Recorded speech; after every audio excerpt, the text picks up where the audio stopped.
Welcome back to The Flying Cow, the podcast where we explore the people, programs, and stories that shape our village. I'm Jim Barnes, Wellington's village manager, and today we'll be talking about the Wellington Tennis Center with none other than our director of tennis, Chuck Gill.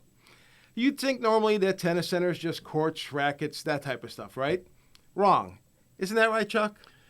Well, absolutely. Anecdotally, just in the last 24 hours, I left the tennis center, and last night I was doing a Love to Learn clinic with 6 beginners. We got in this morning, and we were doing a junior tournament with some kids aspiring to improve their ranking. On the way in, I heard all the details of a ladies' team party that occurred last night, and then I went back to the back courts, and our 70-over men's senior team was eagerly training to get ready for their match next week. So just in that short summary of what you did in the last 24 hours, you hit youth, you hit seniors, and you hit adult programming, all within one facility, the tennis center.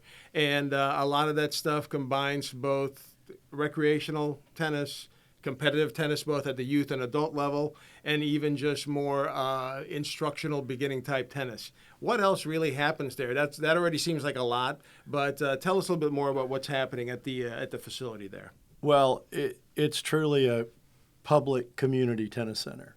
We have leagues and team action for just about every level you could imagine and all different ages. We've got an incredible program for kids that basically can let them start and learn tennis the right way, and then they can progress through the pathway at their speed and at the level that they desire. If their aspiration is to play on the high school team and build their resume for college, we have something for that. If it's a kid that really wants to become a college level player and be more competitive, we try to have that level as well. And again, we try not to leave behind the kids that are just happy just playing tennis and enjoying the sport of a lifetime. We also have, like I said, programs for all different levels of players, and we have clinics and social play, and it's a hub. It's a community hub. It really seems like that, and I think in addition to it's become for a lot of people this third place that you have in Wellington, given that they're there not only for the actual physical and athletic activity, but they're there for the social aspect of it, both team-wise and even just individuals that then start making new friends and meeting their neighbors and other folks who are playing tennis there. And that's probably an important part of the whole process as well. That's probably the most important part of it, because at the end of the day, everybody wants to have fun. Everybody wants to play tennis to enjoy it and have a good time. So the first thing people say when they move to Wellington and they experience the tennis center and they walk in, the first thing they do is they look at the center and they say, "This is private, right?" And it's like, no, this isn't private at all. This is our public tennis center, and the courts are great. The landscaping is great. The area around it is terrific.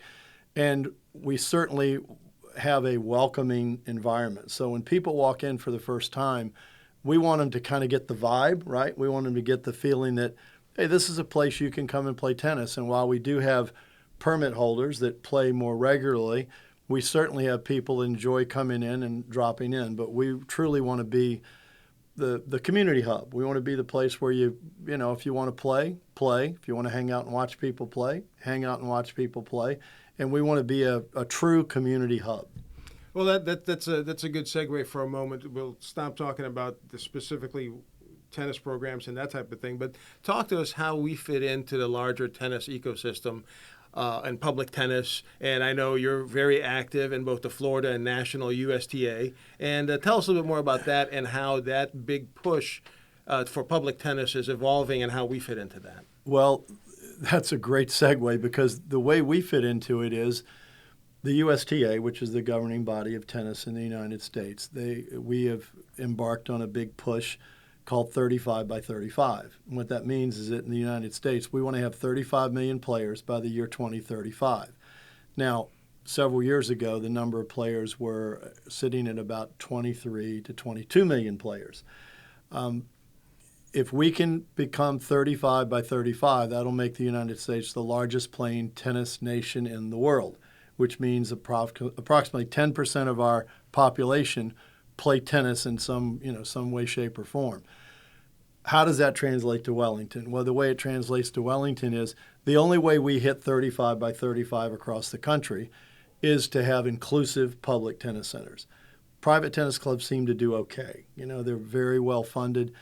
That's not the case with tennis centers other than the Village of Wellington, because a lot of public tennis centers, the infrastructure's old. They were built during the tennis boom in the 80s, and they need a facelift. I mean, kudos to the Village for having the foresight years ago to build a new tennis center, and not only build a new tennis center roughly 10 years ago, but this year we made the investment to go ahead and add more courts and make it appropriate for kids with the hard courts, and bringing on an academy and having programs for them, and also adding 3 new clay courts, which just gives everybody more play opportunities. So let's talk for a second about the facility that we currently have and what's being proposed. Can you tell us a little bit more how many existing courts we have, how many courts we're getting ready to open up, and what else might be in store for the facility going forward? Okay, good question. Right now, we have 21 beautiful clay courts all lit. We have in the plan, and soon we will open, hopefully by the end of the month, we'll have 3 new hard courts that are opening and 3 new clay courts that are opening. A couple of people were asking, why do you have hard courts? Well, the reality is most competitive players, when I talk about juniors and elite players, they're training to play on hard courts. So we really needed to have a presence of hard courts there at the facility for our better juniors and for some of our adults that are tournament players that might play somewhere else. The 3 more clay courts get us to 24, which is a great number, a good round number to host tournaments, because as you know, we're into the tournament business, and we like hosting events and tournaments, so that twofold. One, it brings a lot of exposure to the Village of Wellington. And second of all, it provides a platform where our serious players don't have to travel to play tournaments, so we can do them all in our backyard. So yes, we'll have 27 tennis courts, and we will have soon to be 7 padel, which is the fastest growing sport globally. So the goal is, in the end game, is we're going to be a true racket center where anybody can come out and play, and we'll still maintain that we'll be public and open for everybody. That's great, and I think that's probably one of the selling points for a facility that is public. It's public tennis. It's a public supported facility, but between the vibe you're striving for and achieving, and just the facilities that are going to be in place, I think it rivals any private facility in terms of quality and use. Oh, there won't be a public tennis center like this anywhere in the country when we open the Padel. It's going to be one of the best places you can find. And, we were all collaboratively, between yourself and Parks and Rec and the council, I think we were mindful of making sure that we had something that Wellington could be proud of, because Wellington is not your typical municipality. We have high standards, and we like to do things. I've learned early on that we like to do things really well. And we're going to have a tennis center that our residents and all of the people that live in Wellington can be really proud of. Absolutely. I think the commitment from council, and not just the current council, but prior councils and the residents, is that we definitely like our facilities to be well maintained. Our facilities need to be well staffed, and ultimately providing that highest level of service that we possibly can for all the users of the facility. Yeah, absolutely. I mean, when we have the national family championships with the father-daughter, mother-son, mother-daughter, and we have close to 200 people here playing, and they play tournaments all over the country. They play at Longwood in Boston for the grass courts. They go to La Jolla in California for the hard courts. And when they come to Wellington, they're first of all, they just look and say, can't believe this is public. This is open to your residents, and the answer is yes, it is. So 52 weeks a year, we have a presence where local and sometimes not local people can come in and enjoy our tennis center. So we have a first-class facility for sure, and we try to match it with first-class programs. So talking about the programs, and that's important because with first-class programs, not only do you have to have great facilities and great service, there's the aspect for people who are just even starting out that might look for some kind of instruction. So how does that work out in terms of our coaches, our instructors, our tennis pros who are out there, and how does that translate into how we make the facility and the programming better? So let's talk about coaching a little bit. Sure. We try to make sure that we have a very diverse group of coaches, and we try to make sure that they're all very competent and they're good at teaching people of all levels. Now, ideally, you're going to have everybody good at everything, but that's not always the case. Some people really specialize in different types of people. For example, we have certain coaches that are great with young children, because the skill that you need to teach a beginner 6-year-old is certainly different than the skill you need when you're training an elite tournament player. So whereas the person that's teaching the elite player, will naturally push the student a little harder and typically be a little better player themselves because they've experienced the pathway of becoming a great player. When you're at that entry level, the biggest qualities you need are patience, right? You just need someone that's very kind and gentle and welcoming. And you also need them to technically be very good at the very, very entry points of tennis. They need to be able to emphasize the proper grip, the right swing path, how to really get a person started. So I found that last night when I was teaching Love to Learn, you have a lot of people that are in the pathway of just getting started, and you need to really emphasize how much fun tennis can be. You also need to make sure that you have some movement involved, but you really want to make sure you just focus on fundamentals and not try to complicate the game too much for them. So as far as coaching goes, and I think that goes to, if they enjoy the initial session that they're learning the basics of the game while not being overly technical. On the technical side, and even for the introductory skills and training that you might do, talk a little bit about the technology, because I've noticed ever since you've started with us, that's one thing that while it's still a social game, you're introducing some technology to help the coaches and help the players learn and be better. Right. Coaching has come a long way in the last 20 years. There's much more use in all sports. I think golf does a great job with utilizing technology. I think tennis has a way to go, but they've certainly made great strides lately in terms of using videotape analysis, using Swing Vision, which is our platform that we elect to use where we can videotape matches. We can actually do a heat map to show where the balls land on the court. We can measure people's serving speed. We can quantify whether or not they're hitting with slice, topspin.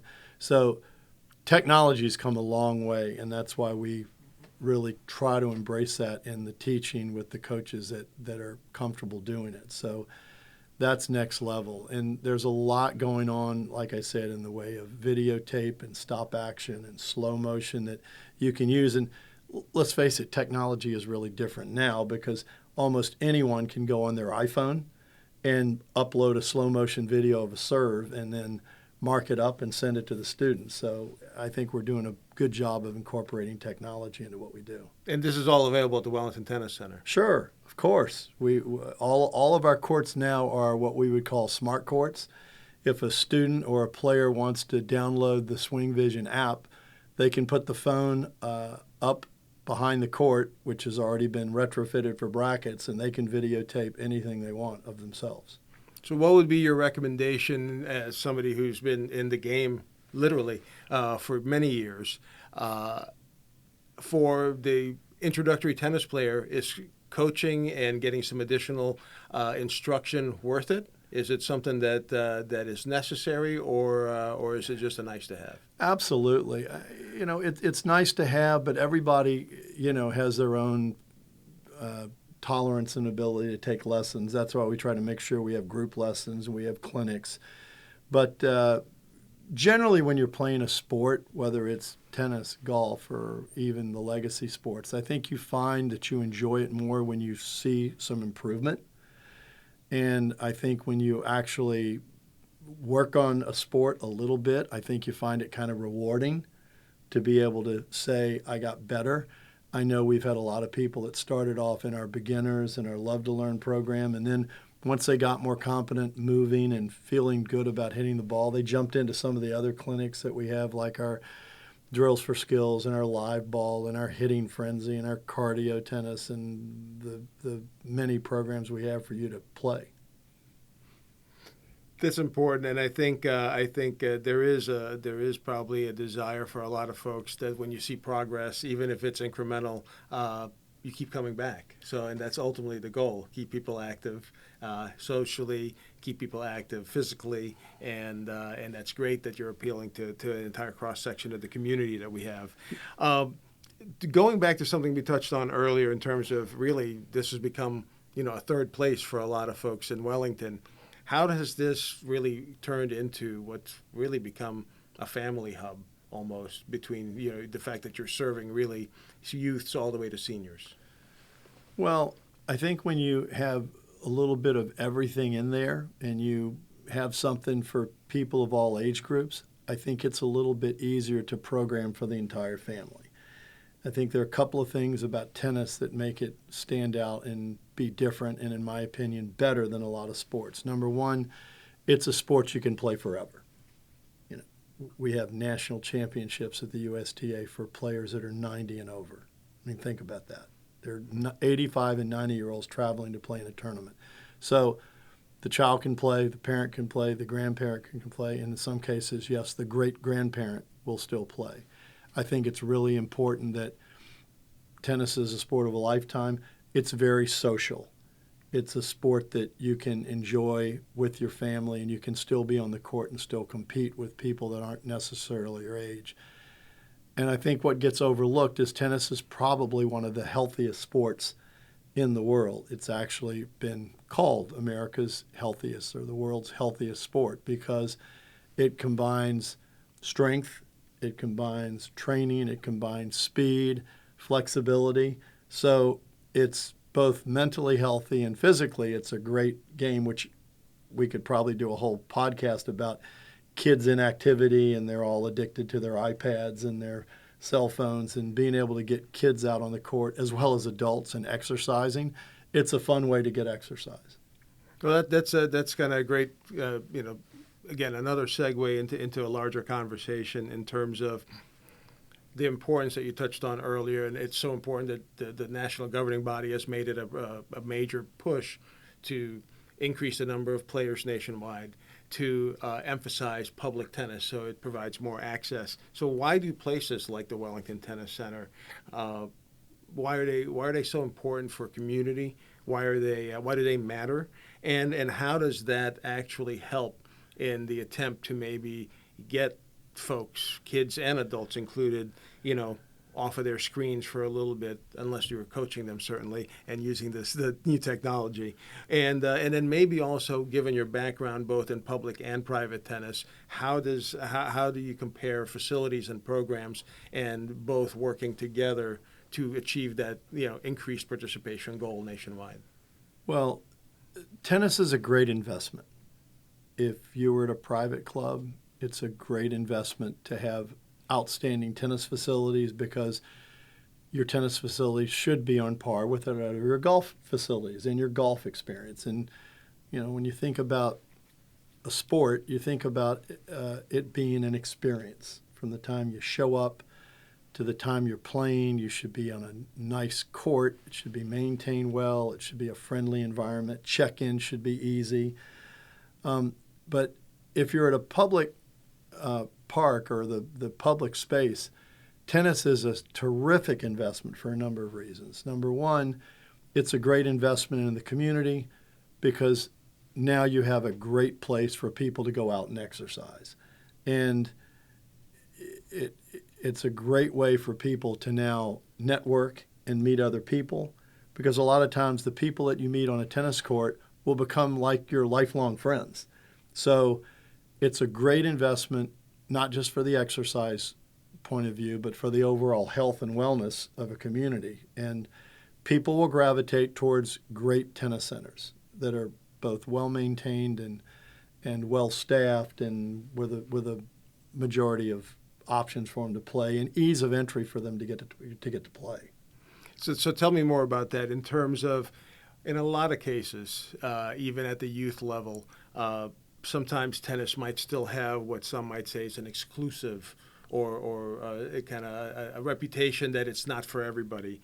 And how are we locally, but even just in general, the tennis community, particularly with public facilities, how are we changing that and not only making it more accessible, but also changing the perception? I think for years that's been the case. And I could tell you, especially, going to national USTA meetings, there are other parts of the country, for example, if you're playing indoor tennis for 6 months a year in the Northeast or in the Midwest or anywhere that it's a cold weather area, tennis is kind of exclusive because unless you can afford indoor court time, you're not able to play. Now, in the summer, that changes, but Florida is very lucky because we have great weather 12 months a year, albeit a little hot in August, but we have a great climate for people to play tennis all year round. Now, the challenge for Florida is we need public tennis centers that are both well-maintained but are well-programmed because you really need to meet, it's just business 101. You need to meet customers where they are. And if people don't have a big schedule where they're retired and they can play all day, you have to figure out, okay, we need more clinics at night for the people at work. We need more clinics for kids in the middle of the day because a lot of them are homeschooled.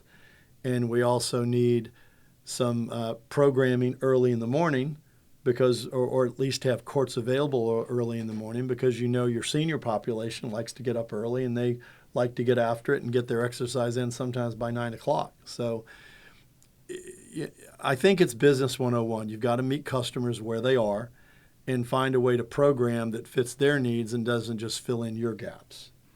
That makes sense. And here in Wellington, kind of just to put a bow on everything, and to your point earlier, that we're really, at least at the Wellington Tennis Center, it's really becoming more of a racket center. But let's look at the entire racket program space in Wellington, and let's run through what facilities are available out there. So you have the existing 21 courts at the Wellington Tennis Center, and you're proposing to, by the end of the month, open up 3 additional clay courts and 3 additional hard courts. Right. And then at the same tennis center, you're proposing that later this year you'll be opening up 7 padel courts. Right. Okay. Now, outside of the tennis center, but still within Wellington and as part of our overall infrastructure of services and facilities, we've got how many hard courts at the high school? We have 8. Okay, so that's just for people who may not realize, behind Wellington High School, we have Greenview Shores Park. And as part of that facility, 8 new hard courts were constructed a few years back and are available outside of school hours for public use as well. Correct. And that's drop-in use, unprogrammed space that can be used by adults and youth alike. Pop over and play. Okay.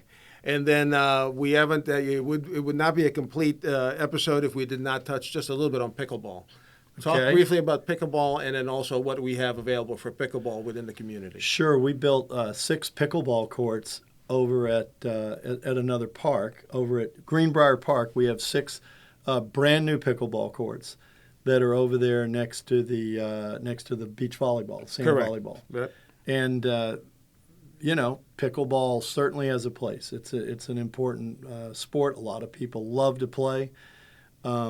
So we've got those open to the residents to play, and they're very well maintained, and it's a good experience if you go over there to play pickleball. So I think we've kind of hit a lot of the all the aspects of racket sports in Wellington. We're trying to provide a facility and space for everybody, regardless of experience level, regardless of desire and level of play, to find some place where you could find a home to start and hopefully learn to and grow in the sport at your speed. Right. So if I decided, or we all decided, that Chuck Gill was going to be tennis's ambassador to some places outside of Wellington, representing Wellington, what would your elevator pitch be as a tennis ambassador, and for the sport and for Wellington? Well, for the sport, my elevator pitch would be invest in tennis. It's worth the investment. It provides a safe place for kids, for seniors, everyone in between. and it provides a space for people to get out and get healthy, be social, and recreate. If I was going to tell people about the village of Wellington, I would say, having been to a lot of public tennis centers and having been to as many private clubs, I would say Wellington does it right. I would say Wellington has done a really good job of investing appropriately and making sure that our courts are great and that we have an excellent staff and that our facilities are done well. And it never stops. It seems like we're always finding ways to make it better. You know, as you know from talking to me, I like the phrase, let's try to get 1% better every day. You know, we don't have to aim for the sky, but every day let's find a way to make our programs and our facility 1% better, whether it's better details in doing our court walks and our inspections and checking our windscreens and checking our storage facilities and making sure that every day we just try to get a little bit better. I think someone told me once there's only one way to coast, and that's downhill. So if you're trying to get better, you're going to have to try to make the place a little bit better every day. That's great, and I think clearly since you've joined us here in Wellington, that has absolutely been the case, and I think it's only evident based on if you look at the expanded programs we're offering, if you look at the facilities and the improvements to the facilities, the operations, the team you've assembled over there now, coaches, your pros, and your team staff with James and Maria. The place it is getting more than a 1% better every day. It's getting better every day, and I think it's evident also by the popularity with the folks that we have joining both recreationally and for our competitive programs. So ultimately, what I think I've learned a lot, certainly in this episode, is that this is really more than just about tennis, even though that was the bulk of our conversation today. It was about tennis and our programs and our facilities. It's really about how that program, that facility, is bringing the community together. It's creating that structure for the community, and how the community, whether it's youth, adults, or seniors, show up for each other, whether it's a social aspect on the adult side, whether it's the coaching aspect for the youth side, or everything kind of that's in the middle there. And ultimately, from what I've learned, certainly just in the short time that we've talked this morning, but also seeing that evolve over time, as a public facility, and now becoming, I'm going to say selfishly, one of the premier public facilities in the county and the state, is with folks like you kind of providing the direction there, is that it's really shaping people's lifestyles. I mean, that's how this is evolving, and I think that hopefully will help you and the USTA, Florida, and nationwide achieve the goal of 35 by 35. And anything else you'd like to add before we wrap up what I think has been a, information-filled episode, probably more than normal, because we've covered a lot of ground here today. No, it's just that, again, to piggyback on what you said about tennis being a sport that's so important in the community, I go back to, I was asked once as a coach, who are your two favorite students? Give us your two favorite students. And I thought about it for a moment, and I think both of these kind of epitomize why I teach tennis. And the first was when I was at the private club, I encountered a lady who had a physical handicap. She had actually lost her arm. And she called, and I called her as part of the new member orientation, and I asked if she would like to play tennis. She said, well, unfortunately, I can't play because I had an accident, and I used to play, but I don't play anymore. And I thought, well, that's interesting. Why don't you come out and give it a try? So she actually was missing an arm, and I was able to teach her how to serve one-handed, which is a little bit of a skill, but she was an exceptionally good athlete. And so at age, in her late 50s, she learned how to serve one-handed. She got back into tennis. She made so many friends, and she was so inspirational to everybody that tennis, again, became a part of her life. And she wound up playing on a ladies' team, hitting aces one-handed, and changed her life. And then the other one was a young girl who was kind of shy, a little introverted, had a family, a bit of a family crisis, and she came in for lessons, and through just kind of bringing her out of her shell and having her succeed at tennis, she wound up playing Division II tennis, was an All-American, and She's for years she was the best female tennis player on Wall Street with a few of her customers. So, I think tennis is much bigger than just the sport itself. And while you see, the Alcarazes and the Sabalenkas play on TV, it's really community based, and it does improve people's lives. So, let's just keep doing that in Wellington. I think that's a great way to wrap this up, is that, again, you have it right there from Chuck Gill, our director of tennis here in Wellington. And those examples kind of resonate, I think, through everything you're trying to do there and everything the village is trying to achieve there. And it is more than just a facility, more than just coaches, more than just events.